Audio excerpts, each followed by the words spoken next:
నీ ముఖం చూస్తాడో లేకపోతే నా పద్ధతిని చూస్తాడో లెక్కలు తీసుకెళ్ళి అంటాడు. జనాలందరూ ఏం చేస్తారు తెలుసా? మా పాస్టర్ గారు ఏంటి తెలుసా, 15 సంవత్సరాలు ట్రైనింగ్ అయ్యాడు. మా పాస్టర్ గారు ఏంటి తెలుసా, 30 రోజులు కొండ మీద వెళ్ళి ఉపవాసం ఉన్నాడు. చచ్చిపోతాడు 30 రోజులు ఉంటే.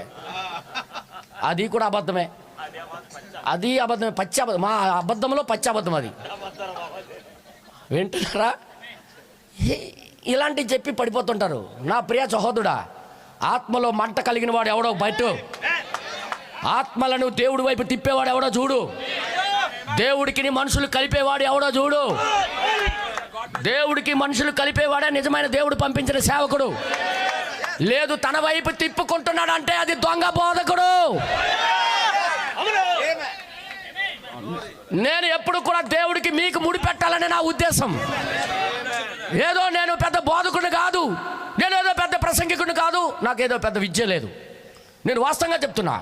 ఎలాంటోడికి పంపిస్తున్నాడంటే మన మన మన అణుబాంబు ఉదాహరణ చెప్తున్నా. మనకి పేల్చే అణుబాంబుని సర్వసామాన్యమైన వ్యక్తితో పంపిస్తున్నాడు. సాతానుడు ఏమనుకుంటుంటాడు తెలుసా? ఎవడైతే బాగా చదివాడో ఆడి చేత పంపిస్తాడు కదా, ఆడు అటువైపు తిరుగుతున్నాడు, యువతల స్వీపర్తోనే పంపించేస్తాడు ఆయన. దేవుడు యొక్క గొప్పతనం అదే. మీకు తెలుసా, ఏదో తోట నుండి కనిపెట్టుకుని వస్తున్నాడు. ఆ రక్షణ ఎలా బయలుదేరుకుని వస్తుంది? ఎవరిదో ఏబేల్ నుండి తీసుకుని వెళ్తావా? అయితే ఏబేల్కి లేపేస్తాను అన్నాడు. ఏబేల్కి లేపేశాడు. ఆయన ఇంకొకటికి లేపాడు. చేతు అలా అలా అలా చూసుకుంటూ వస్తున్నాడు. అబ్రహాం దగ్గరికి వచ్చాడు. అబ్రహాం ఈయన దగ్గర పెడతాడా? ఈయనకి చదువు లేదే, ఈయన దగ్గర ఎందుకు పెడతాడు? పెడితే పెద్ద పెద్దోళ్ళ దగ్గర పెడతాడు. వాడు ఊహించకపోకుండా, వాడు ఊహకు అందకుండా దేవుడు పని చేసుకుంటూ వస్తున్నాడు మన దగ్గరికి. ఆమేన్. ఇప్పుడు లాస్ట్కి సిలువ దగ్గరికి కూడా వచ్చాడు ఆయన. నువ్వు మనిషి కుమారుడుగా చెప్పు, నువ్వేనా ఆయనేనా అంటే లేపడానికి. ఆయన ఏం చేశాడు తెలుసా? పరిగెడుతూ ముష్టోయిలను పనికి మాలిన మా జేబుల్లో పడేశాడు. అది